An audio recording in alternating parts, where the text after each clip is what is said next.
All right, my name is Aaron Rhodes, and you're listening to the Shuttlecock podcast. We're sponsored by the Vinyl Underground at Seventh Heaven, offering new and used vinyl at 76 and Troost in Kansas City, Missouri. This week on the show, we have Ron Knox. How you doing? I'm good, man. How you doing? Couldn't be better. Well, actually, that's a lie, but That's a lot. that's what you say when you're hosting a podcast or something like that. Yeah. How have you been, Ron? I'm okay, man. I'm all right. I'm busy. I'm cold. I've been cooped up for too long in this house with the snow and this cold, but I feel good. I feel good. Yeah, no, my apartment just like kind of half got hot water back today after 2-3 days, and Wow. I've never been more thankful to take a hot shower, I must say. Oh, no doubt. Taking a cold shower in this weather is like the cruelest joke. I want to do it. But yeah, I guess we can. I wanted to start where I usually start with people. I guess I just want to know what like your first like favorite music was, and like what kind of music you were hearing growing up. Wow. Okay.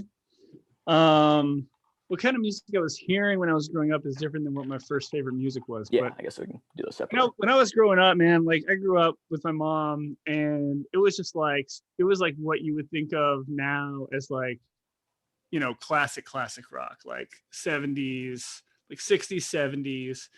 She was really into bands like she was really into the Stones. I like inherited all of like her Stones LPs, Nice. which are incredible, and I'm really hyped on that. But and like Three Dog Night and Journey, like Journey, like all that kind of like right in that kind of wheelhouse. And then before then, like all the big kind of rock stars from that era. She's in like Aerosmith and like even like Dylan and that kind of stuff. But the first music that I was ever that I well the first album that I ever bought with my own money was NWA Straight Outta Compton, and I bought it on a cassette tape from a mall from the whatever music store. I don't even remember what it was. Whatever store was in Oak Park or no in Metcalf South. Nice. That's what it was. Yeah, I used to get dropped off in Metcalf South, and I bought NWA Straight Outta Compton. So I was like, it's like a classic story, right? It's like white kid that kind of grew up like in the suburbs, just listens to hip hop kind of a lot, and that was my first true like musical love. And then it was punk, and I got into punk for like all kinds of reasons, like just like friends shifting musical tastes and whatever scene I ended up kind of falling into. But the first punk record I ever bought from a very similar store, if not the same one, was Dead Kennedy's Plastic Surgery Disasters on tape.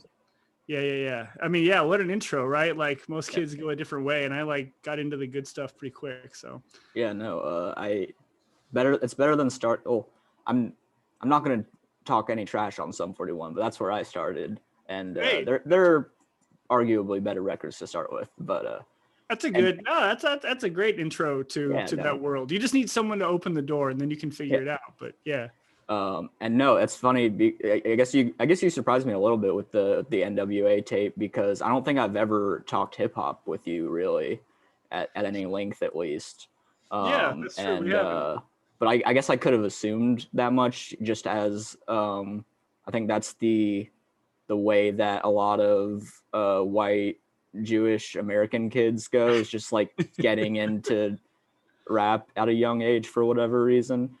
Okay, maybe I'm like fully wrong. I haven't done any reading on this at all, but like off the top of my head, my theory is of why like Jewish kids are so attracted to hip hop or like get into it so easily is that like not growing up under like strict Christian like anti-obscenity rule most of the time, like kind of makes it easier to be interested in like other cultures. Did I don't know, does that make sense to you? It That's does. my theory. I mean, it does. I don't know. I don't know that was. It does make sense totally. I don't think that was it with me, right? I think it was just like, you know, you hit a moment in your life. I think everybody does when like, you feel like you want to kind of break away from the life you've been living as like a young person, and you want to like do a different thing, and you want to kind of cultivate your own like image and your own taste and all of that. Yeah. And I mean, look, and that was, I mean, when that record and records like that were out, I mean, like, Cop Killer, like all that kind of stuff. It was right at this moment when there was like this crazy political blowback from these, like against these records and their content and what they were saying. And of course it was like super racist, right? I mean, it was like, how dare these like young, rich black men like talk about cops this way and do this kind of thing. And, when you're searching for like identity as a young person, and there's this clear, like, where like it's clearly like the establishment saying this thing is bad, you go, aha, you're like, that's the thing I want to get into. That's what I need to hear. If they're like all these crusty old white folks in Congress like having a breakdown over this record, you got to give me that record.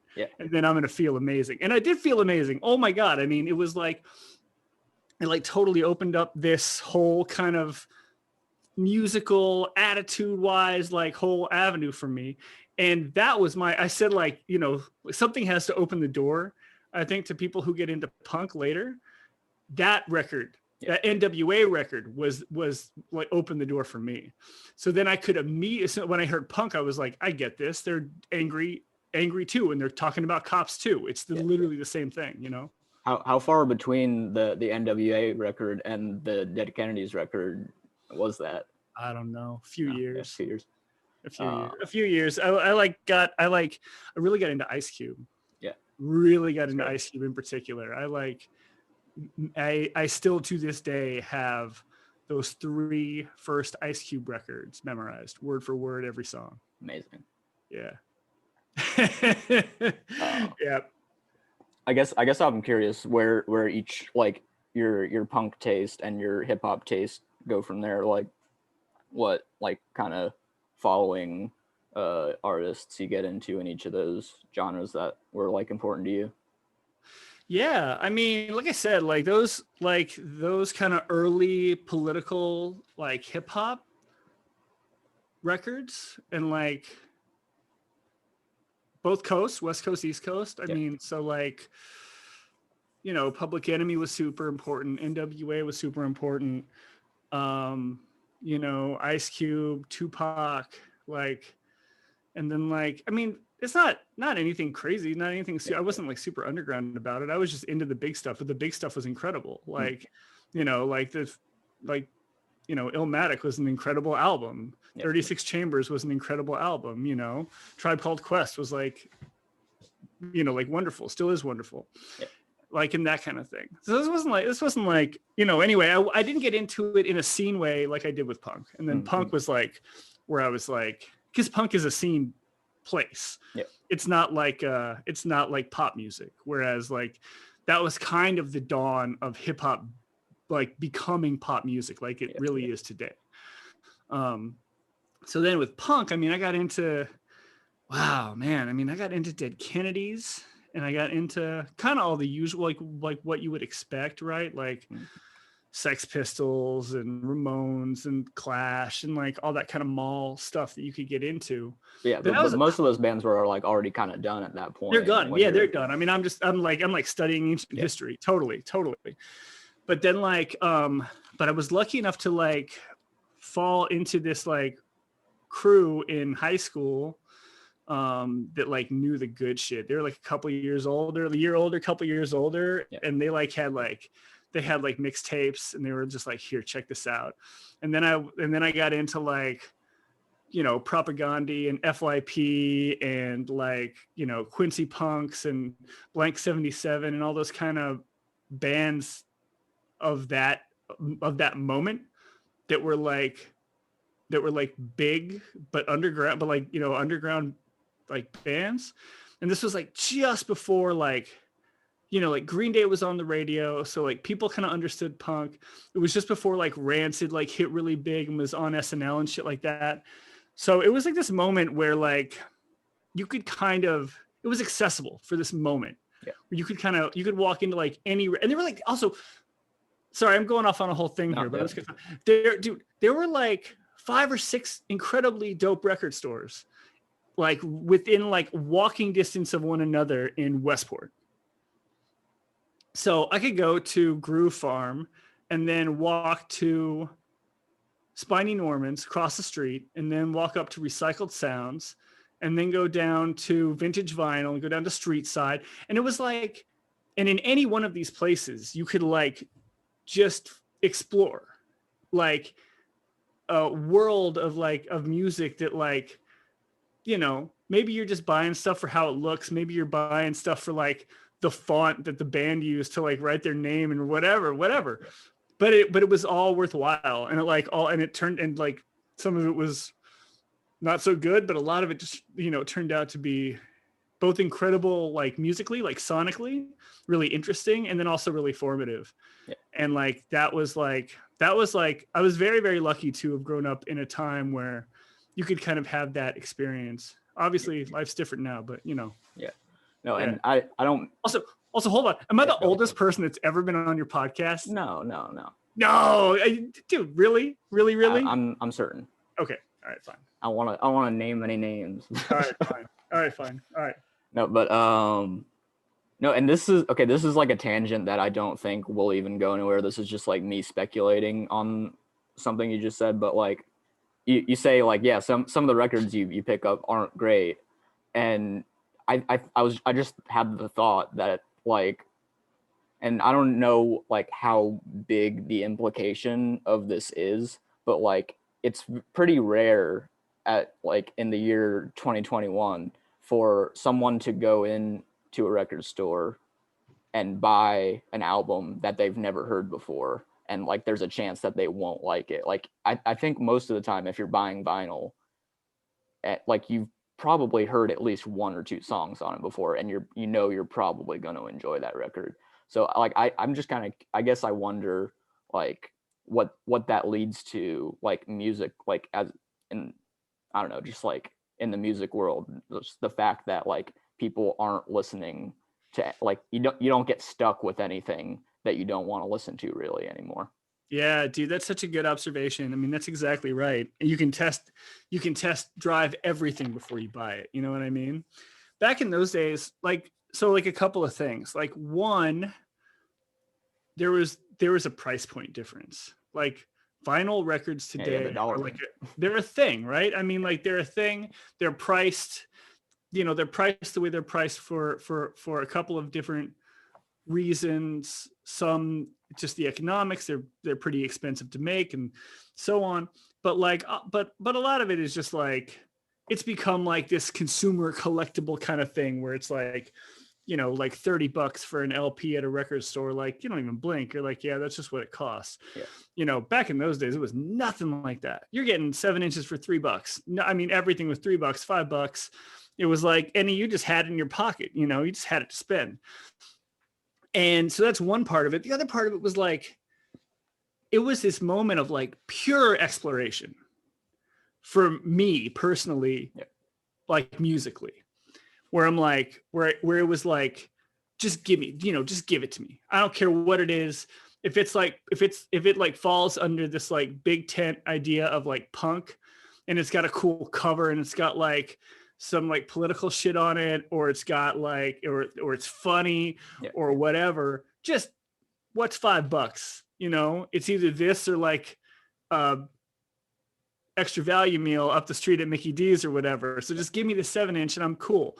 So like, it's funny. I still have so much of that early record collection. I don't have all of it. I wish I had all of it. I had to get rid of some of it, but I have a ton of that early record collection still. And I will just go back and I'll just have a day where I'm like, I'm going to spin every 7-inch and every 45 in the stack and just check it out. And some of it is just hot fucking garbage. Like it's just bad music. And I don't mean, no offense to these bands back in those days, but you know, it was just kids making music and sometimes it hit and sometimes it didn't. But some of those little records are like, still, I'm just like, this is amazing. Like, yeah, I cannot believe like, why did this, you know, I'll listen to stuff and be like, why did this band not get huge? Because it's like a beautiful record and you never know, but anyway, I'm happy I have all of it, you know? Yeah, no, are you still buying vinyl with any frequency or? Oh yeah, Yeah. sure. Yeah, sure. I mean, not so much, you know, like the price point is, I mean, look, I'm lucky to have to like make more money today than I did when I was a teenager. That's a good thing. But, so, you know, I got a little bit more to spend if I want to go out, um, and buy records. And I like doing it because record stores are incredible local businesses. And they're like still the kind of heartbeat um, of a community, you know. But it's still expensive. Yeah, I'll go out maybe once in a while. I'm like, I'm gonna go drop a bag on some records, but like, yeah. you know, not all the time. No, yeah, I have to limit myself in some way, so I get it.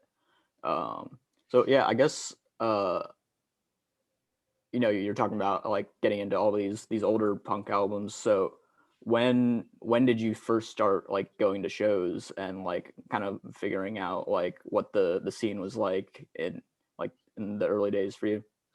Yeah, dude, I've just been catching up about this stuff on there's this hilarious Facebook group that my buddy Andy started. It's like old punks. It's like old Kansas City and Lawrence area punks Facebook group where people are like swapping stories and pictures and flyers and shit. It's a lot of fun. But I mean my first ever gig, like not like a arena show or something out at Sandstone. My first ever gig was like at G Coffee. So G Coffee was a long time, you know, venue, big warehouse type venue out in Olathe. But the first version of it was this absolute hole in the wall at 79th and Quivira in a strip mall. And dude, who knows how I knew about these things? Like, I don't recall the provenance of like how I heard that there were bands playing. But anyway, I went friends, and maybe you saw a flyer at the record store. So I guess, man, something. I mean, I feel like I don't know. I was young, boy. I was young. I mean, I was like maybe middle school, something like that. I mean, I was a kid. No, I'm really grateful. I was just like, sorry to. No, go on. Like I'm like so grateful that I like went to my first DIY show when I was like 14. Yeah. Yeah. So yeah, that's almost exactly how old I was. 14, something right around there, maybe freshman, something. And anyway, and I went and I was like, this is amazing. And it was just mind blowing. It was like, I mean, really, it was a shoebox. It was so tiny. And it was in the basement of a coffee shop. And there were like maybe 20 other kids there, but it felt like a million because it was so small. And there were like kids just absolutely destroying each other, just like just like friends. Like obviously they were like really good friends who were just like elbowing each other in the teeth for fun, you know? And I was just like, this is like a wild, amazing scene. And the music was cool. And I ended up meeting some other kids there at the show back in those days. Like, God, like I think about it now, I'm like, God, could you imagine just talking to a stranger at a show? What a nightmare.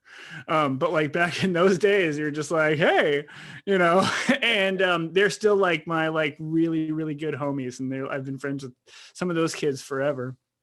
So that was my first kind of gig. And then I just started and then it's like, start going to shows, listen to more music. And then like, you kind of, you know, like you listen to music, you're like, okay, I like this band. And then you like and then you like check the flyers at the record stores and at the coffee shops, and you know, and then you just start going. I saw a band called Total Chaos. You ever heard of Total Chaos? That's not no. I think I'm thinking of Total Fury. I don't think I know Total Chaos. Dude, Total Chaos is this like hilarious, like they were on Epitaph.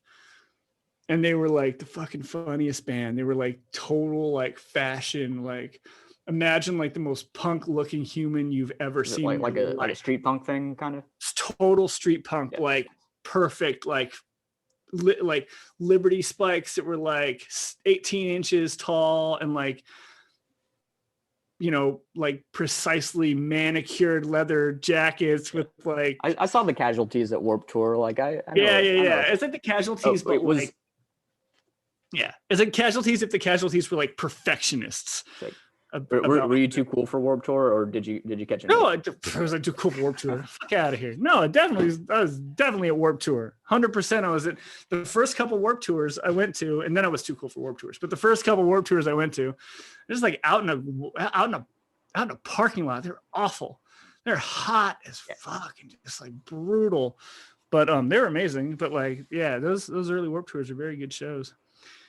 Anyway, that's it. And then I started going to gigs. And then a place called the Daily Grind opened. Daily Grind, legendary Kansas City music venue that was open for maybe all of 18 months before it got shut down. But I like saw every band I ever wanted to see at the Daily Grind. Yeah. No, and I know Fugazi played at G Coffee at some point. Did you see them there, or? I did. I saw. Yeah, Fugazi played twice in Kansas City that I know of in my time as a music fan. They played at G Coffee, and then they played at El Torreon. And I did not go to the El Torreon show when I should have. That was like the legendary show. The show at G Coffee was quite mundane, kind of comparatively. No, yeah, I'm guessing because they made a point about like the no moshing stuff. So I'm guessing nobody's getting their teeth elbowed in. Nobody's getting their teeth. No, they stopped the show in the middle. Yeah. Ian stopped the show in the middle of the show. He was like, "You guys, you gotta just stop that." I wonder, like, what's really sick? I don't know if you've heard about, like, apparently, like, so Ian was doing some interview like a few years ago. And they like kind of just, he like offhandedly, like someone asked him about like, oh, is there ever going to be a Fugazi reunion? He's like, oh yeah, we still get together and play all the time, but I don't know if we'll do a show. I'm like, what? Y'all are hanging out playing Fugazi songs? Like, sure. No, and I'm just like, one of my favorite YouTube videos that I like go back to like pretty much like once a year, I feel like, is Ian giving like a talk at the Library of Congress about like the Fugazi like live archive. I don't know if have you ever done any digging on that website? No, I haven't. No, but yeah, no. I mean, it's supposed to be incredible, and yeah, like the DC punk, the DC punk archives are like, that was like a thing that was being really actively organized when I was living in DC, and a lot of really great people, some friends of mine and some folks who I just knew from around were like hands-on involved in putting that together. So it was very cool. Yeah. Oh yeah, I know. Well, I've looked around on the Fugazi one, and there's like it's kind of like just a giant kind of wiki style thing of like shows, set lists, flyers, bootleg recordings. Yeah. But what's the DC one you're talking about? I don't think I've heard about that one.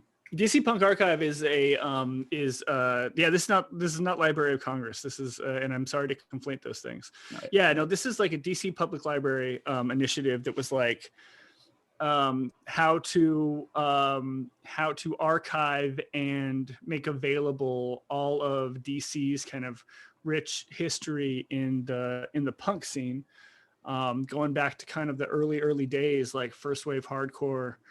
And then on and on from there, like told through Discord and otherwise. Right. And like, yeah, a bunch of my friends were really, really, again, like hands-on, putting that together and promoting it and making it real. And then the DC Public Library also just put on gigs, and they were good. They like put like, Give played, and like Priests played a like library show, and they were always free, always all ages. And yeah, man, DC is kind of a different place. But hey, how long did you live in DC? I lived there for about 5 years. Yeah, almost 5 years. I loved it. It's a weird city. I don't know that I would go back, just because it's a very particular place. It's really expensive, and it's got like a real like town and gown kind of vibe, where it's like, DC, like Washington. Like nobody calls it DC on the news. They call it like Washington. And that's like, the capital, the kind of government infrastructure, and then like all of the weird shit that like orbits that infrastructure, all the lobbyists, all the law firms, and all that kind of thing. And then there's like the town, and then there's like, DC, that's like, chocolate city, a city that was like majority Black for most of its existence, like and is like generally pretty cool, pretty diverse, pretty eclectic, and has this super vibrant, like, underground, music scene that is both vibrant, today, and super important historically. And it was awesome to get to live there and just kind of like, even just like dip my toe in that for a little bit, and go to gigs. And I was doing a ton of music writing when I was living in DC, so got to really like tell cool stories, and got to like see the scene evolve in that way. That's great. What was like, where were you writing, and like what kind of stories were you doing? Oh God, well, this, man. I was writing for Vice. Yeah, I know about the Noisy days. Yeah, I was writing for Vice, man. For Dan Ozzie, who's a former editor there at Noisy, which was the Vice music imprint. And Dan's great, man. I mean, Dan's like a very, very, very good dude and good editor, and just literally a music enthusiast. Yeah, he just announced the book today. Yeah, totally. I'm happy for him, man. He got out of there, so that was good. And then is also writing a good book and got out of there. Everybody that I knew that was amazing there, like, left pretty quickly. Mm-hmm. Kim Kelly is a good friend of mine and was the kind of extreme, music writer there. Yeah. Anyway, so I was writing for Vice, but I also got to write for NPR, which was really great. And I got to write for Bandcamp, which is also like a pleasure, like very, very cool set of editors and editorial perspective over there. And yeah, no, I see you tweeting with Lars sometimes. And Lars is my guy, man. He's my upstairs neighbor. Lars is my upstairs neighbor in DC. Okay. Yeah, totally. Yeah, we're very, very good friends. And yeah, like, he covers a lot of cool stuff. Wonderful dude with the most amazing taste in music and one of the most amazing record collections I've ever seen in my life. So he's a good dude. Yeah, he actually like kind of scooped me on some, like, on a local artist that I'm meaning to write about soon. Oh yeah. Like, I think on his newsletter he featured this girl, Lady Epper, who's like in Lawrence and is doing like kind of like Memphis, like 90s Memphis rap style stuff, like horrorcore type shit. And right. I think he like got like, I think he got her location mixed up or something, but he put her in like the newsletter that he's doing, I think. So that was cool to see. Very cool. Tell me about Anti-State. Tell me about Anti-State? Oh my God, there's nothing to tell. No, come on. Oh, nothing to tell. I mean, there's really not. I mean, there's really nothing to even. How old were you when you were in that band? And what were you like into at that point? I was in that band from when I was 15 until I was about 19. 19. And did you just have that one demo that you posted? You obviously care about this band to some extent. You posted the demo on Bandcamp. That was like straight up like early pandemic boredom. Like, you can see the date that I put it up. It was like March 2020. And like, yeah, my buddies and I who were in the band, we were just like chatting, and I was like, dude, you know what I'm gonna do? I was like, we kicked ourselves because we were so chaotic. Oh my God, we're such a chaotic band.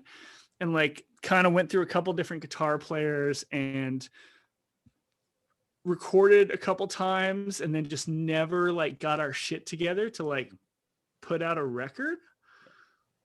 So anyway, so we have these masters sitting around in people's like dusty attics and basements. And the drummer of the band, Joe, was like, I have one of our demos. I have like, that was the first we recorded. No, that's the second one. We recorded two, one of which we recorded at Brandon Phillips' studio. Brandon Phillips from the Architects and now Brandon Gadgets. Felton Condition, Gadgets back in those days. We recorded at his studio. I don't know where that went. That was a good record.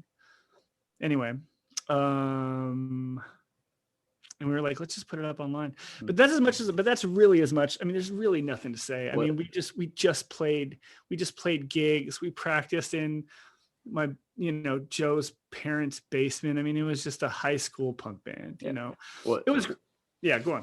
No, what bands were you all like? What bands did you all like agree on? Like, what were you excited about at that point? Dude, we were all listening to like, one of the bands, it's funny, like one of the bands that like made me like, made it kind of like occur to me that I was like, oh, we can just do this, was this punk band out of Lawrence that had been around for a couple of years called Black Label.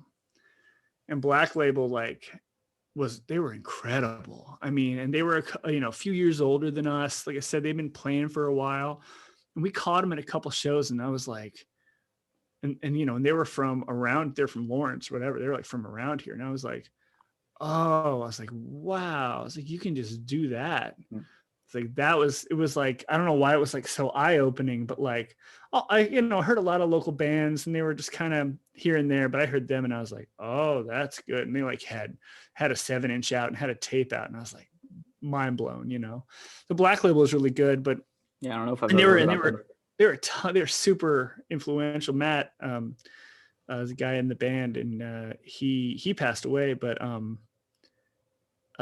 just that vocal style, I was just like, that's so cool. And I thought that was the shit I wanted to do back in those days. But we started out, the very first incarnation of the band, we were like playing Circle Jerks covers, and that's like kind of how it started. That was kind of like a vibe a little bit. And then we like listened to, like street punk, a lot of street punk, a lot of oi, a lot of this band called The Pissed, who are still really good. I was listening to their record the other day. They were very good. And then I got really into bands on this label called Profane Existence that was like out of Minneapolis, and they were like straight up like kind of crust punk. They like lived on this line between like punk and like some kinds of metal and thrash and that kind of thing. And they were like super like political and fucking white guys with dreadlocks and like patches all over their shit, No, I got into them for a while. Yeah. No, it's it's like all punk is kind of like this to a certain extent, but I think all of these like niches that you're into have like a through line of like very overt anti-authoritarian like kind of themes and stuff. So it's great to see you doing the antitrust, just kind of following that through line there. That's so, I mean, thank you for saying that. I mean, I appreciate you. I sometimes look back at like my political education and this kind of arc of my life that I took to get to this place. And I mean, I went to school, I went to college, I took classes in college about politics and whatever, but my political education came first and foremost from the music. It came from punk. It came from, from Propaganda and from like those like first like Bad Religion records that I listened to and all that kind of thing. And then on into like, Crass and the whole Crass Records movement, Subhumans, all the good political British stuff. But that was how I learned all this stuff, man. Like, when would I have heard, like, when in my life, until I got to college, maybe, but when would I have like read Noam Chomsky or like Howard Zinn and like picked up books on like the AK Press distro or whatever, had I not like gone to see like Propaganda when I was like 16 years old and walked into like their merch room and there was like this, like buffet table of like books. And I was like, whoa, I was like, I better read this shit. I mean, and that was it. And like, I just never really wavered. maybe that's a narrow path to take. I don't know, but I just never really wavered. I just like, it's changed and it's moved around and I'm whatever, but like that education is still really near and dear to me today. Yeah. So yeah, when did you first? What were your first bylines? When did you first start writing? Like, were you doing like high school journalism? And I'm guessing. Dude, actually, no, not really. I took a journalism class in high school. I was not into it. I thought it was very boring. And I didn't get my first byline until until I was out of school. There was, man, what's that dude's name? Anyway, his name is not important. So right about the time I graduated high school, the Pitch got bought out by New Times, which was the big alt weekly publisher back in those days. And I think it's kind of gone now, but it bought out the Pitch. And there was a lot of uproar, especially like in any kind of underground community in Kansas City. Yeah. It was like the Pitch went corporate, Pitches, they're like sellouts, whatever. So the former editor of the Pitch, who felt the same way, quit or got fired in the transition or whatever.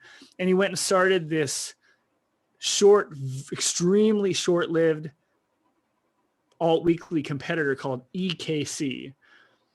It was like literally like first wave internet, where it was like everything. It was like the E with the big circle around it, like online thing, like e-commerce. It's like commerce, but it's electronic. It's like online, whatever. It's called EKC, and I read it and I was like, oh man, I was like, I bet I could write something for this. And so how did I even get, I got in touch with him somehow. I probably saw an email address and shot him an email, or just went and knocked on their office was down in the River Market. And I probably just went and knocked on the door and introduced myself. And I was like, hey, I want to write for you. And I'm sure it was like, about what? I was like, I don't know. I listen to music. So my first ever bylines were me straight up reviewing CDs, random CDs for EKC. Nice. And he had a deal with some record store way out in the boonies somewhere, where I could go like once every 2 weeks and pick out 3 records, and he would just give them to me for free, and I would review them. And I'm sure he got like a nice, quarter-page ad out of that. Yeah, I think probably at least half of all music journalism careers begin with like, oh, I could get this album or get into this show for free if I'm writing about it. Dude, no doubt, no doubt about that. So it's a great pipeline.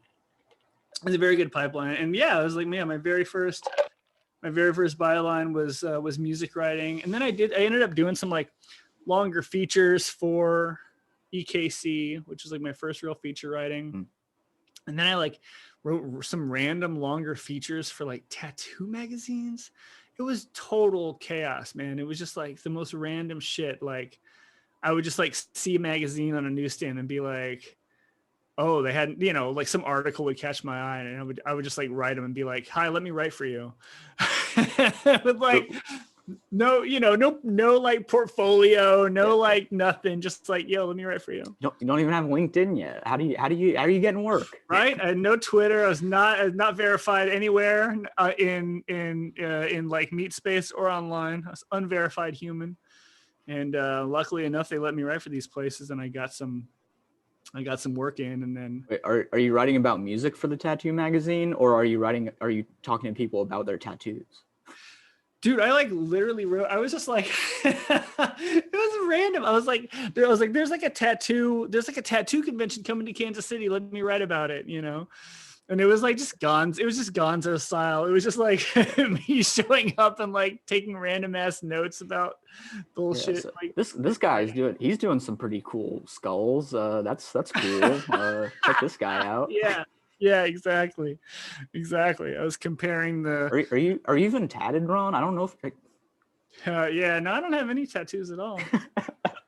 I'm just trying to get into that Jewish cemetery, Aaron. You know the deal. Oh man, no, I'm trying to get kicked out. Yeah. Hey, I'm in there with you right now. I don't know if that's gonna change. I have tattoos. Listeners at home, I have tattoos. Oh wow. I don't think but like I wasn't into tattoos back. I was like young. I was super young. I didn't have any tattoos and couldn't afford it. You know what I mean? I just like had friends who were tattoo artists, and then like I sat around tattoo shops and like watched skateboarding videos a lot. You're like, hey, can I practice on you? And yeah, bro, I can tell you stories. Yep. Anyway, I won't. Podcasts are for telling stories, Ron. I don't know if you know this. I don't know that. I've never listened to podcasts. No, I don't know. You know, like one of my first tattoos was, I mean, exactly that kind of thing where it was like, all right, I just want to like, it was like a dude. This is the fuck, man. Like, what am I thinking about? Like, dude, I was so incredibly stupid back in the day. Like, I'm still dumb, but bro, back in those days, it was like my like 2 brain cells were like in a fist fight all the time trying to figure out who was going to think something. And there's this dude who was like straight up like midlife crisis, like career change, biker dude who somehow got a job working at a place called Zowie's that's in the spot where Buffalo Exchange is now in Westport. And he was like, I think I might have even been 17. I wasn't old enough to get a tattoo. He was like, if you just like let me like work on a thing on you, I'll do it. I'll do whatever you want. I was like, okay, cool. But I described this like, I think I was listening to the Bouncing Souls a lot at that moment. And I was like, I want to do like a heart with like some flames around it. It's fucking corny, right? And I want to do it on my shoulder. And then I picked that. I mean, bro, I picked this like part of your shoulder that like, touch it, Aaron, your shoulder, touch it. There's nothing there. It is literally bone. On any human body, it doesn't matter how big and buff you are. This spot is bone and skin. Yeah. There's no protection. And I was like, I want it right here. And he was like, all right, bro.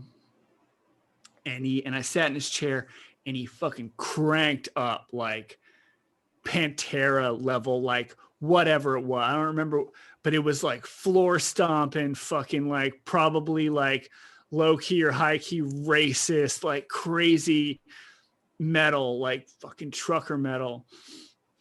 And he's had long ass hair and he's kind of a big dude. And he's like into it, like he's probably on fucking meth or something. And he's just into this music and he's just fucking rocking super hard and he's stomping his feet. Oh no. And he's also literally giving me a tattoo at the exact same time. And I mean, he is grinding my bones with the needle of this tattoo gun. Okay, so now we have to see the tattoo. I finally had it covered up. Oh, okay. I finally had it covered up. My homie, shout out to Megan Mack, who used to be at Mercy Seat. Now she's at Exile right up the street from me. Shouts to Megan. Megan covered it up and she is an incredible artist and I would trust her with my life. But this dude, like, I mean, I had this blowout fucked up tattoo on my shoulder up here forever. He turned me off to tattoos. I was like, no way I'm doing that ever again. What's the cover up? You know, see, it's like it's an eagle and a snake.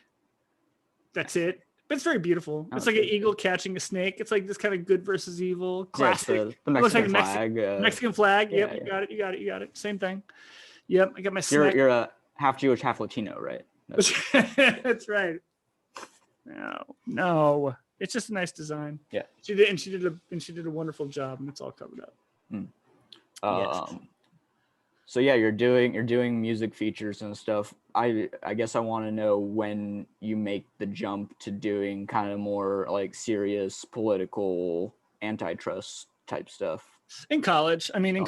It was, I started doing more serious journalism in college. And I was like features editor at Campus Ledger, props Campus Ledger. Yeah. And I was like, I had my own like politics column and it was like 9/11 time. It was very stressful. It was a very, very stressful time to be. It was like the beginning of this endless parade of stress as like an American. I don't remember being very stressed out before then. And then it was like, boom, 9/11, stress, and it never went away. And now I'm still stressed out. Were you sending shots at Rush Limbaugh in your columns? No, I was like, but I was very anti-war. I mean, you know, it was like me and everybody I knew was like, when that shit happened, we were like, we're going to war forever. And we were going to like bomb, like, you know, brown people for as long as we possibly can. And these motherfuckers, you know, we all knew back in those days. You weren't wrong. None of us were wrong. Back in those days, we knew who Dick Cheney was, and we knew who Don Rumsfeld was.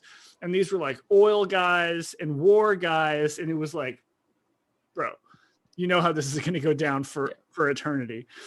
So I was writing that, but I was still like really green as a journalist. And I was like probably too into Hunter Thompson. So I'd also do like a lot of kind of gonzo stuff, which is, it's an okay, as a writer, it's an okay skill to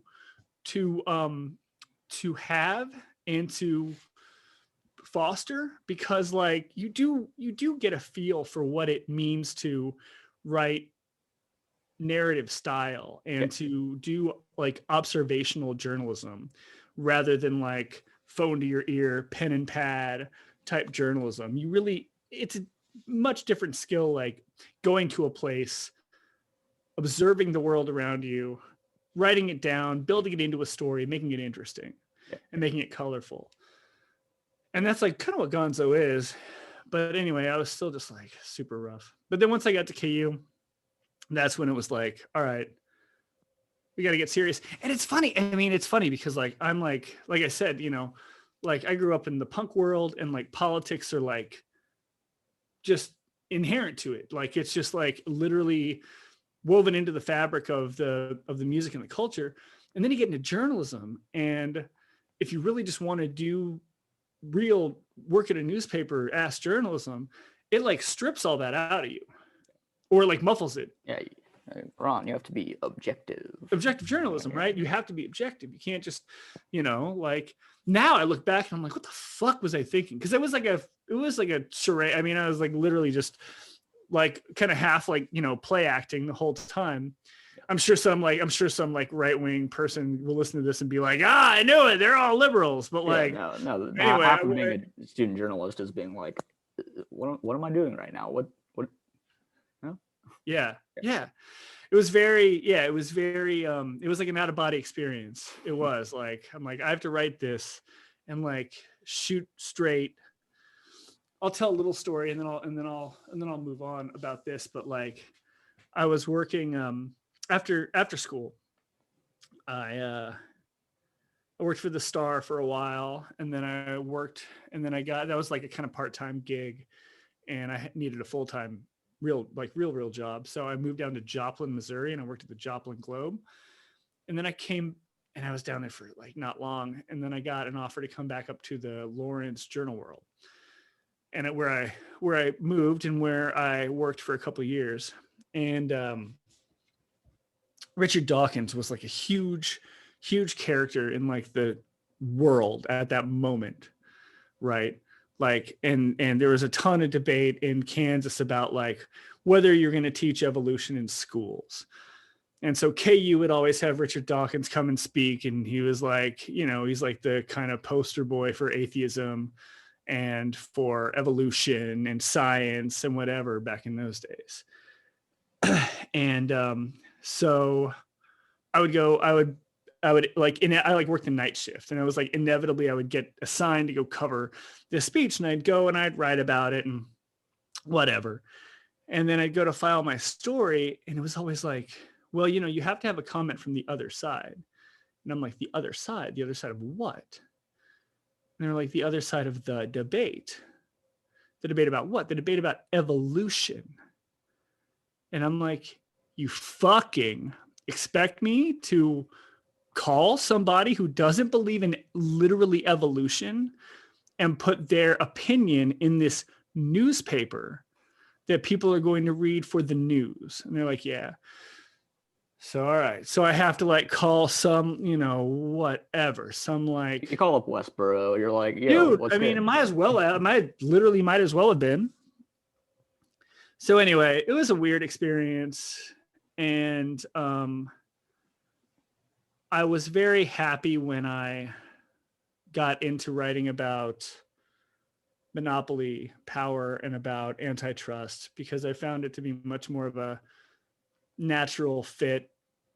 And it's like you have your side figured out, so it's like you have your side figured putting out. in the work is all that it is.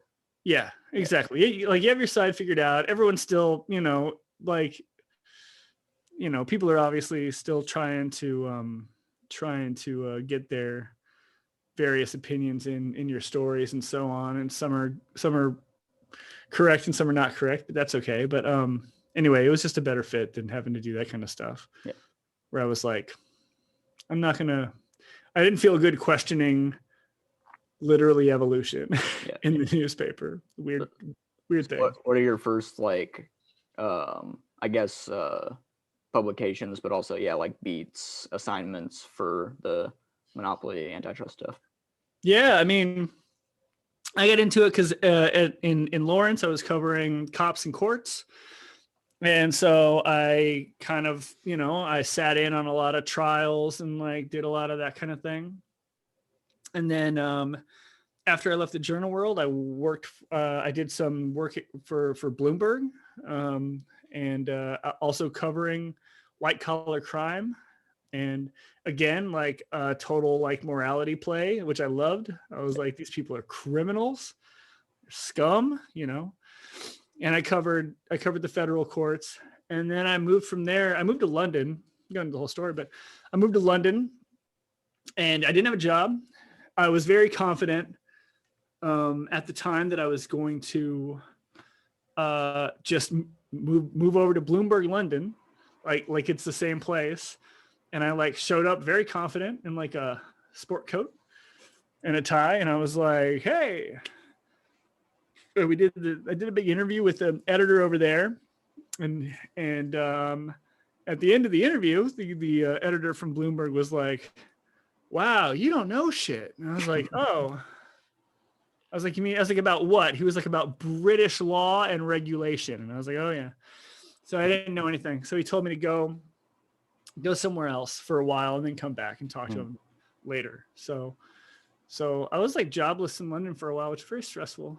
I was very poor. I was like, oh, poor man. Whew. Do you know shit about British law now? I do. Oh, that's good. I definitely do. They don't teach us that over here. They don't. It's funny they don't. And like I did like a little bit of research, and I went in confident, just this pure American. Like, okay, yeah, you guys, you drive on the left side of the road. It's the prime minister. There's no president. Yeah. I think I'm good. I wrote down the names of these like 3 organizations that I think are interesting and that I would definitely use as sources. And he was like, "Fuck out of here," So, so that was. But you got it together. You figured it out. I did figure it out. I was not jobless for too long, luckily, because boy, were we broke.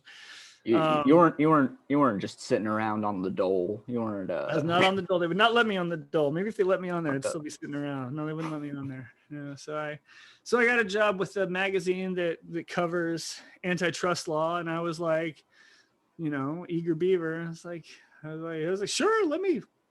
I was like, let me at it. I'll learn all about it. And this little place was like, this guy's a real writer. He's got clips and everything. And so they gave me the job, and it stuck. And I did really like the subject matter, and I thought it was it taught me a lot about power and about politics and about money and the way the economy worked. And I was fascinated by it, and I still am. I'm happy. It was all very fortunate, but worked out. That's great.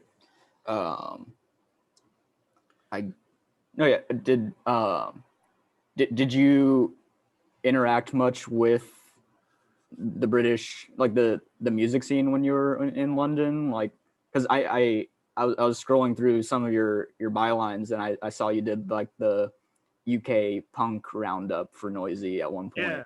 Yeah, I did. Yeah, I mean, yes and no. I mean, like not in the same way that I was back home. you know, even in Lawrence, I mean, like living in Lawrence, you just go to gigs, that's just like on a nightly basis, mainly because every place you want to hang out, there's a show. So you just go catch a show. In London, it's not that easy. And I was like very, very poor. And I did not know a lot of people, especially at the first 6 months or whatever that I was there, you know, just kind of like, I'm just like trying to learn the neighborhood. I'm trying to like not lose my job. So, you know, it took me a while, but towards the end of my stay there, I would definitely, I would go to gigs, and it was a lot of fun. There were like, I'd see a little bit of local stuff. Mainly I was like catching American bands when they were like on their UK tours. And so it took me a while to kind of get some real exposure to like the British like punk scene and so on. But yeah, by the time I left, I was going to shows like pretty consistently. What were the best sets you caught while you were out there? Oh, dude. This band called Caves, man, I love Caves. They like don't. Lou from Caves went on. They play bass in the Warriors now, and but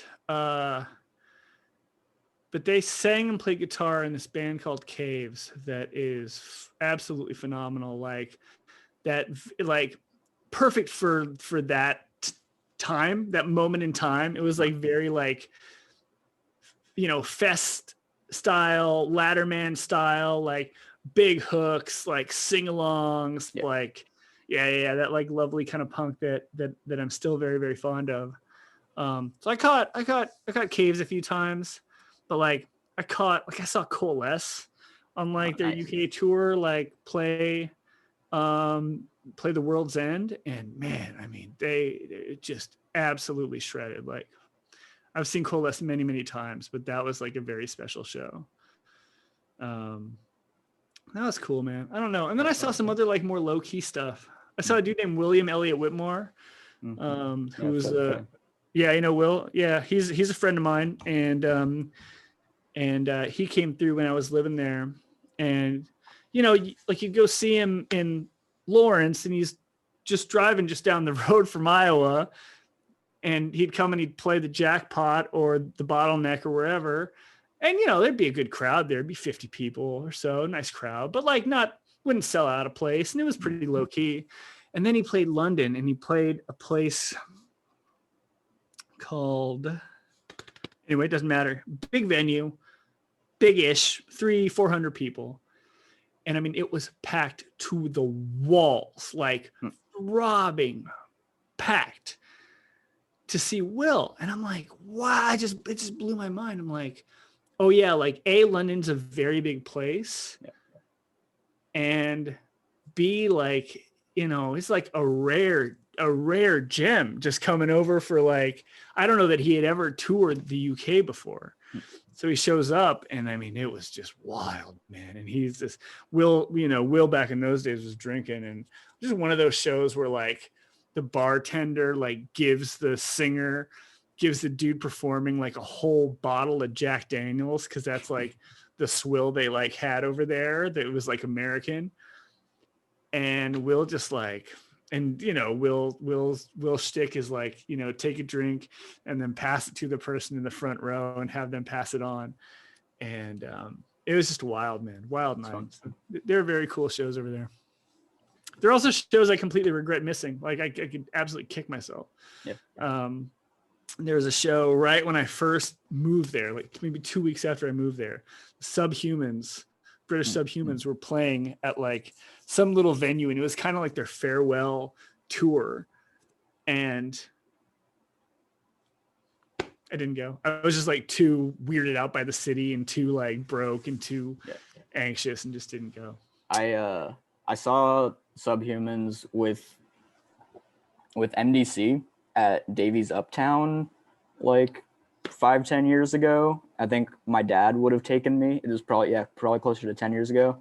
And there's the funniest picture. I was like, you know, you're like a teenager, you first started going to shows, you're like, oh man, I want to say hi to the band, I want to meet the band. And like there's the funniest picture of me with Dick Lucas, like from that show, but like they were like great. Like that was a really fun show. That was kind of a privilege to see a band like that. Yeah, totally, absolutely, man. I think they're still playing. So it was like their farewell tour, but of course, and they're like, yeah, let's keep going. Yeah, let's keep going. These festivals keep paying us to show up, so let's go. Yeah.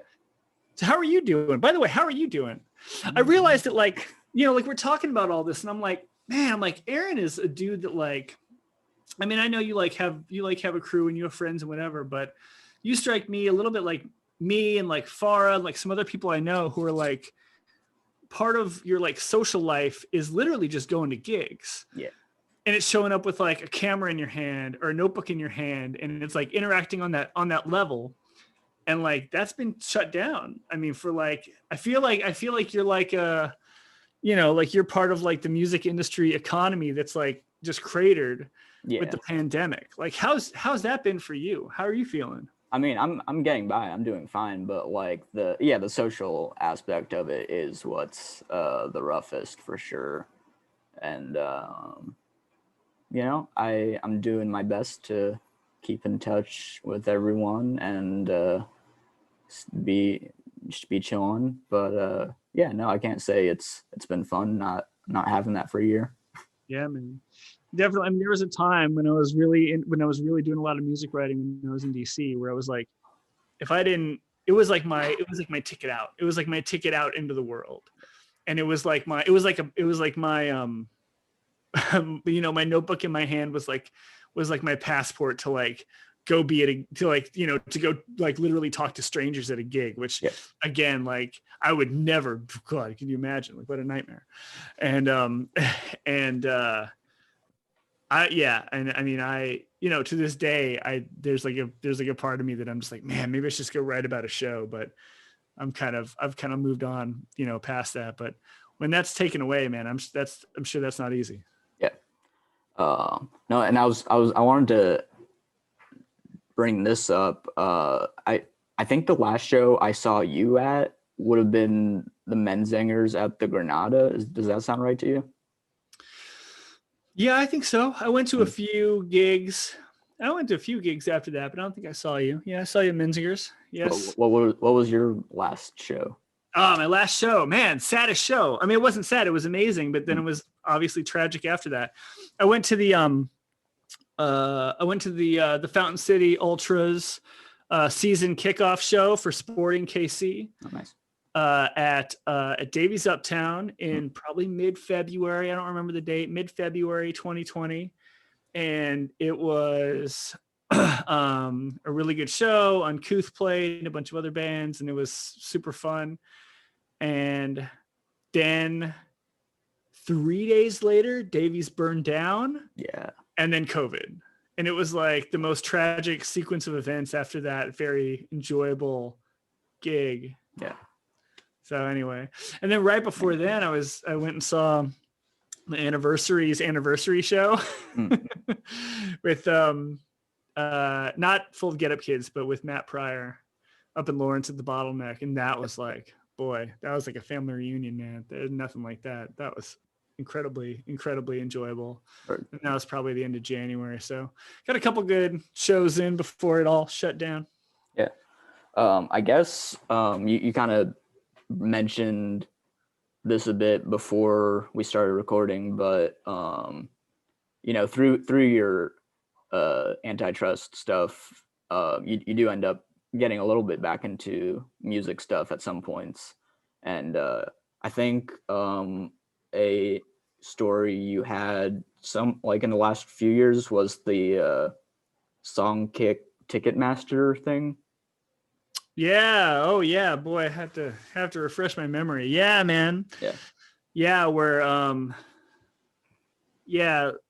Songkick was a direct competitor to Ticketmaster. Man, Aaron, you're gonna make me stretch my memory here a little bit. Sorry.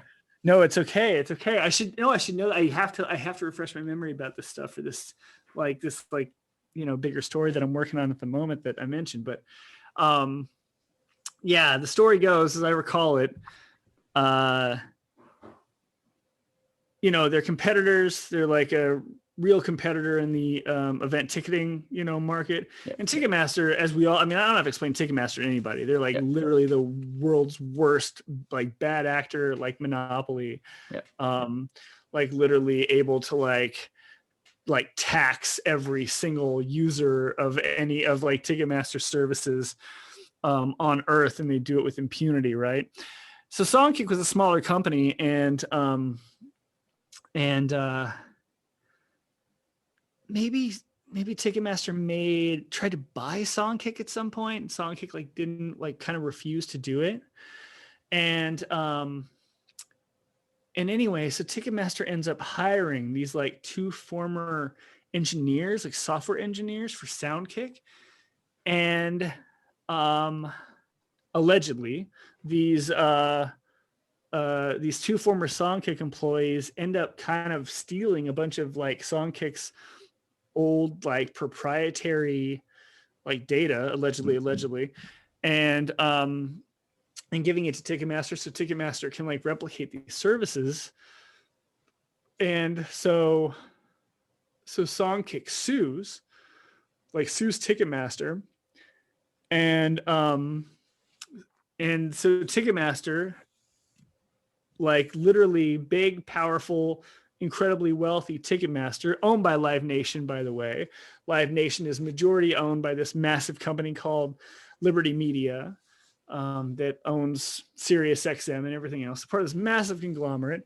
They just throw money at this thing. And in order to settle this lawsuit and kill these very clear antitrust claims, right? Like it's illegal to do what Ticketmaster did. It is like an abuse of monopoly power. That's my opinion. Yeah. Like Ticketmaster just throws enough money at Songkick to just buy it. Just be like, here, I'll settle. Yeah. Like the terms of the settlement of this lawsuit are like here's all this money, make the lawsuit go away, and also now we like own most of your like intellectual property, we own your database, we own all this other stuff. So essentially bought out this company. So you see all this stuff, it happens all the time, man. I mean, that's kind of the epitome of bad behavior. And like, you know, but it's not always as nefarious as that. But yeah, the music industry is filled in every little corner of the industry. Yeah. It's filled with this corporate power that absolutely like dictates what we pay for things, what we see and hear, the kind of music we see and hear, the kind of music that's allowed to succeed, whatever that looks like, to succeed and to not succeed. And so on, you know? Yeah. And it's a fascinating, like, you know, economic and kind of cultural shift in the way we consume this art form that is extraordinarily important to like most people's, you know, sense of self and our kind of day-to-day lives and so on. There was a moment when we could like really kind of control it, and where artists had a lot of freedom to navigate the industry in their own way, the way they saw fit.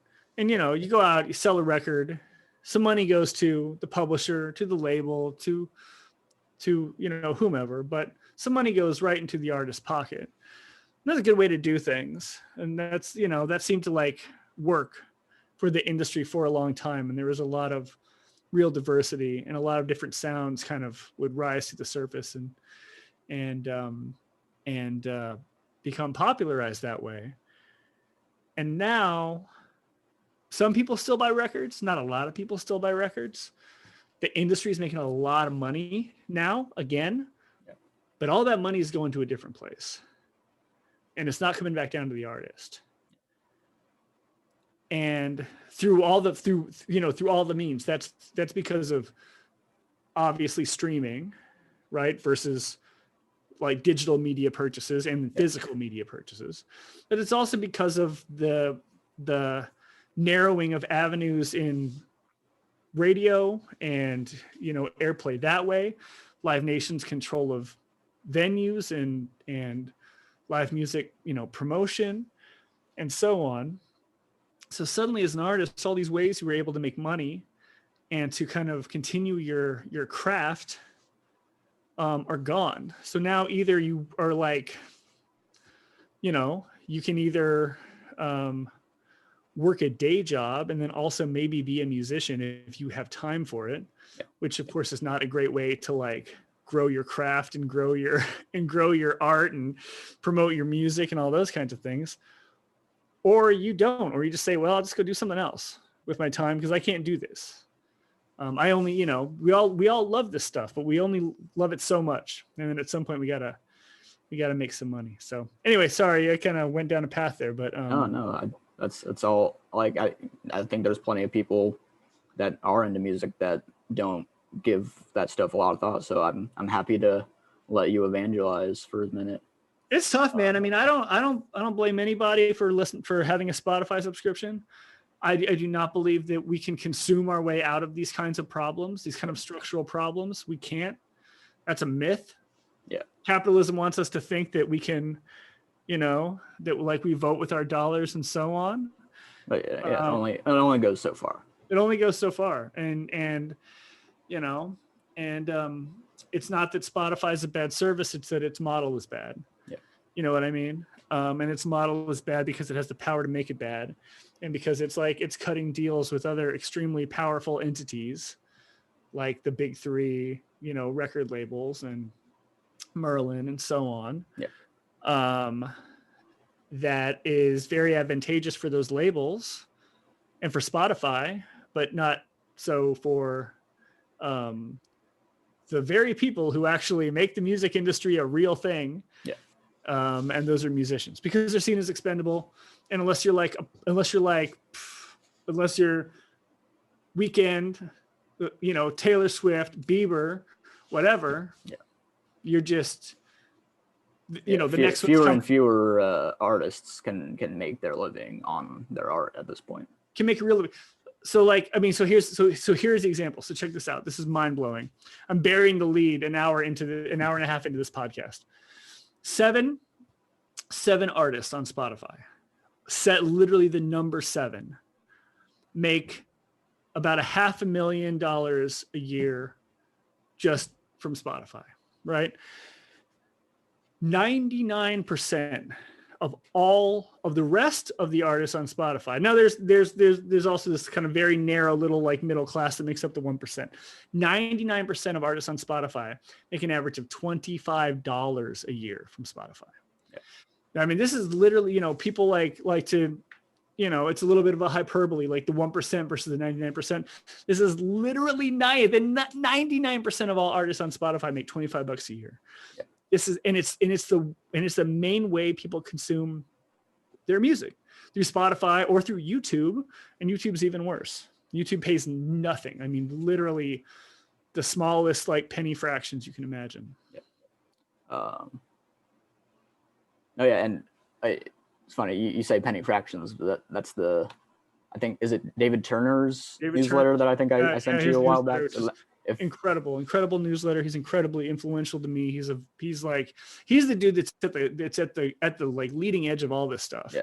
I'm trying to do his work justice by like writing a little bit about the same things that he writes about. But so anyone listening, find Ron's work on this and find David Turner's work if you want to learn about all of the fun stuff that happens with the music streaming industry. Yeah, I got a big story about this coming out in Wired magazine. Probably be out. Yeah. We're recording this in late February. It'll probably be out early March, I would assume. So check that out. Yeah, it's exciting. But I was thinking about while you were talking there, like it's funny because you're talking about like this is like mostly before my time, but like you're like growing up going to shows like punk shows, indie shows and stuff. Like people were really like, I feel like I hear people talk about like in the 90s and the early 2000s, like really kind of like kicking up a storm over like the corporatization of the music industry and like kind of monopoly powers and stuff like that behind like the labels and all these like in the touring industry to some extent. but like as they continue to like flatten the industry with the dawn of streaming, and now just the lack of touring, which is where like most artists were making all of their money. Yeah, it's like people like, you know, people who like you and me who are like on Twitter, who are like super plugged in and following tons of like indie artists and stuff. Like you and me like know all about this stuff, but like I feel like since the 90s, like less and less average music fans have like really been engaged in thinking about the subject. Yeah, I think that might be true. I mean, I don't know the average music fan, I guess, but but I mean, look, I mean, I think, you know, this is like one kind of like example of this, but it's indicative of this like bigger problem, right? When one of the main problems of this like homogenization of like music, right? Like which we've seen, you know, I don't have to go into all of like the stats and whatever, but like, you know, songs tend to stay in the Billboard Top 100 for way longer than they used to. There's almost no churn. They're not getting replaced. These are just in like, they're, you know, like what does Kansas City have? 3-4 top 40 stations in the area? I mean, it's crazy. I mean, everyone's just consuming the exact same songs over and over and over again, just blasting you in the ears, all not just on the radio, but, you know, in the commercials, you know, and so on.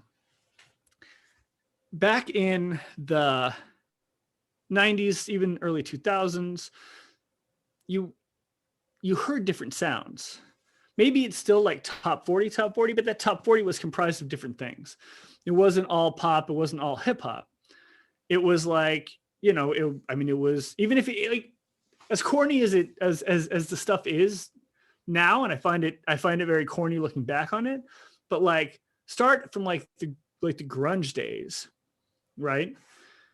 And you have these like ostensibly kind of former punks who are like making this interesting, if not always palatable music that's making its way onto the radio and into the record stores and onto MTV and all the other different avenues that existed back then. And then you have, I don't want to say ostensibly, you have real punks. You have like, you know, Green Day, whatever Green Day turned into now is a different story. Back in those days, I mean, they were like Berkeley scene kids. Yeah. And, you know, and like the same with Rancid and the same with the dudes in Offspring, with the biggest independent record of all time, sold 11 million copies and so on. So you have these different voices in media, and they're saying different things, right? They actually have opinions about things, and they don't have to like check with like their publicist as to whether or not they should like share their opinion.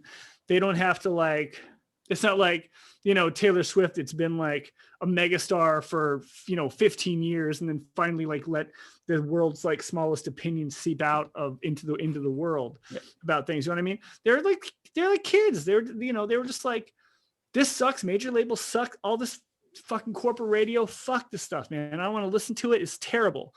Also terrible. I don't want to be a part of it. You know, even if they had a platform on a major label, they were like, this is not great. I don't want to do this, you know? And then you have bands that just like, you know, flat out refused, like Fugazi and so on, who the only reason anyone listened to Fugazi at the level that, you know, the level Fugazi got to, which was like major label bidding wars, like crazy shit. The only reason Fugazi got to that level is because there was this like diversity of music on the radio, and like label execs and A&R guys were like, oh, we can make some money. We can make some money on Fugazi, right?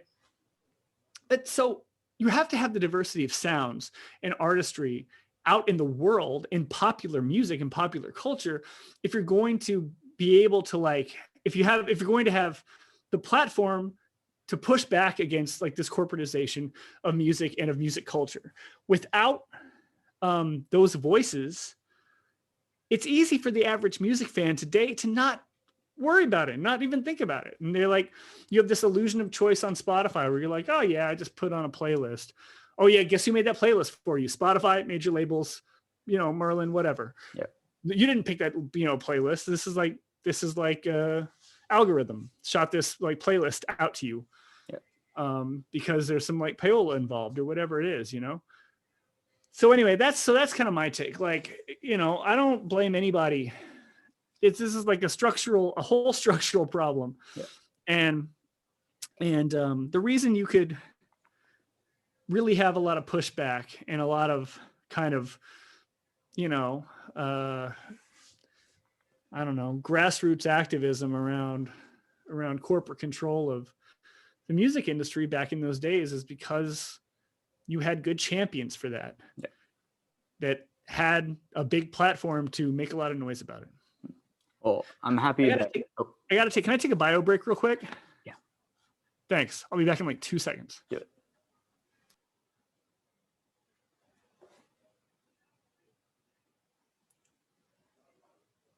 Ron is taking a break. I don't know if I'm going to be in the mood to edit this to take out this portion. So I guess I'll probably just do my plugs right now. Make sure you follow at Shuttlecock Mag on Facebook, Twitter, and Instagram. Shuttlecockmusic.com is the website. Shuttlecockmag.bigcartel.com is the web store. There's t-shirts, photozines, and buttons for sale. They're all great. You should buy them. And I don't know, there's cool Shuttlecock projects that I'm working on right now that I'm excited to share with you all. I don't want to speak on them yet. I feel like anytime I post or talk about publicly something I'm working on, something gets fucked up. So I'm not going to tell you what I'm working on right now. But I think if you're a fan, you'll be excited about it.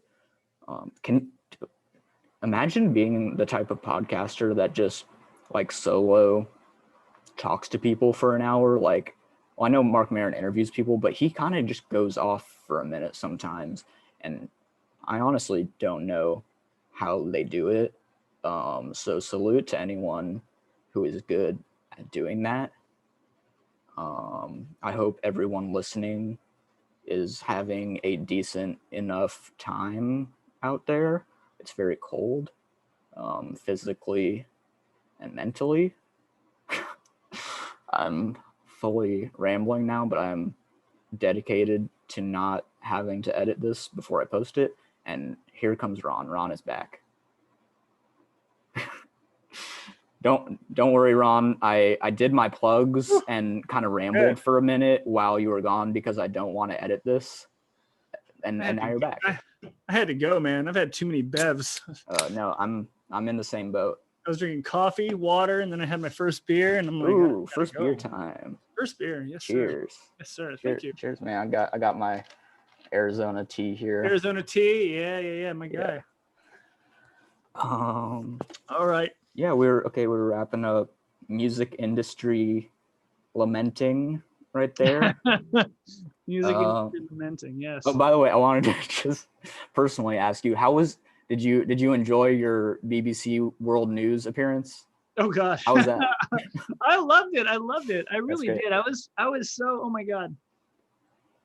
I was so stressed out. I don't mind. I'm pretty comfortable doing like interviews and that kind of thing. Like I don't stress about it too much. Yeah. But that was crazy, man. Like it was just like, Twitter, the magic of Twitter. I was just like, I did a tweet thing about Facebook. I posted a thread and it didn't do like big numbers, but some like BBC producer. Hey, you're verified. That's what matters. Yeah, exactly. Can you put in a word for me, Ron? Can you talk to the Twitter people for me? I'm sure they will reply to you. Yeah, exactly. Like, I don't know. They don't know me. I can do Aaron a favor sometimes, but maybe. I don't know how to do it. I don't know any Twitter people. I'll tell you that. I don't know any Twitter people. But no, I'm grateful for all of the words you've put in for me thus far, despite me being a complete brat when you met me and kind of still. No, you're my guy. No problem. But yeah, the BBC thing was stressful, man. It was you know, all of a sudden within a couple of hours, you go from having like a really normal low key day to like, I'm going to be on the television and 300 million people around the world who all turn into BBC World News because it's broadcast like literally in every like nook and cranny on earth are going to like see this, me, like talking about Facebook. Woo, that was something, man. No, they hit you like day of? Yeah. Oh yeah. I mean, this is like, dude, I was on, it was live at 6 p.m. like our time. I got the email at like 4. I got the email at 4. It was like, hey, do you want to do this? And I was like, yeah, okay, let's do it. And so then I'm like, I'm wearing, you know, I'm wearing like a hoodie. I'm like not, and I'm like all caffeined out, like cracked out from just the whole day of work. And so then I just like, all right, well, so I went and cleaned myself up and like ate a food and like tried to settle myself down and then went and did it. And it was like high stress. And then like, as soon as you start talking, it's just like, oh yeah, okay, I'm just going to talk. And then it's like, you know, 60 seconds and then it's over. And I'm like, oh, that was good. A little jolt to the system. Nothing like being on international television to crazy adrenaline, man. I don't know I don't know what to compare it to. This is super like stressful. Well, happy for you. Mazel. Thank you, man. It was fun. I wish I could do more. I don't know. I like that stuff. I don't mind being, you know, look, in the anti-monopoly world, there are lots of ways to go about doing this work, right? You know, any kind of political messaging. Lots of ways to go about it. Yeah. You can like write about it. You can do scholarship about it. You can do internal, like, you know, meetings about it and do like lobbying, like whatever you want to do. There are lots of ways to go about trying to make change. But like the way that I'm very comfortable with is like being a good spokesperson for the movement and for like what we're trying to do. And this idea of like breaking corporate power and deconcentrating the economy. Yeah. And I love this stuff. And I want to do more of it. I hope it's all moving along well right now. It sounds like you have plenty of projects to be excited about. I think so, man. I think so. Just trying to plug away, you know. Well, I did all of my plugs already. I guess I'm ready to wind down, and I'm going to ask you where people can follow you and find your work and everything. Lovely. Yes. You can follow me on Twitter primarily at Ron M. Knox. Very regular Twitter handle. Nothing interesting. And I got my bio there. Oh. What's up? Hey, can you still hear me? Yeah. I can't hear you. Oh, no. Yo, can you hear me? Yeah. No.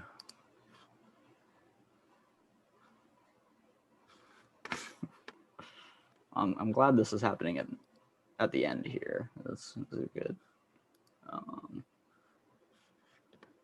I'm going to keep talking and see if Ron can hear me. Maybe I'll text him and see if I can. Lord have mercy. Okay. Okay. Ron, finish your plug and then I'll end it.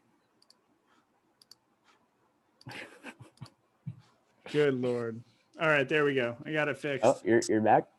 I'm back. That's great. I was just telling you to finish any of your plugs and then I'll sign off. Oh, okay. No, that was it. I'm sorry. I know, right? No. At the end, I had to check. I'm like fidget. I'm sitting out. Here's what I'm fucking doing. I'm sitting here fidgeting. Yeah. Because I'm like, I'm just fucking sitting here. Yeah. And I open up my little fucking Bluetooth headphone case, opening and closing it like a tick. And do you need to borrow one of my fidget spinners? I probably do. I need like more fidgety things in my stress ball or something. I got nothing. Yeah. So I open and close that, and then all of a sudden my Bluetooth headphones kick on, and then I'm lost at sea, swimming out. Anyway. Woo! Ron M. Knox at Ron M. Knox at Twitter. That's it. You can find my bio there. You can find my email if you want to shoot me an email. If you have a good anti-monopoly story to tell, by all means. That's it. I can find my bylines at the Washington Post, at Slate, at the American Prospect, at the Nation, at NPR, and and I got a story coming out in Wired magazine. It'll be online. I think it'll be in print too. In early March about monopoly power and corporate concentration in the music industry, and it's going to be a good one, I hope. So check it out. So, I can't wait to read it. Thanks for being on the pod. I think it was overdue, and I think it was a good one. Thank you, man. I appreciate this. It was really good to hang out. Nice to see your face and nice to chit chat. I love it. Anytime. Love it. I'm gonna stop the recording now.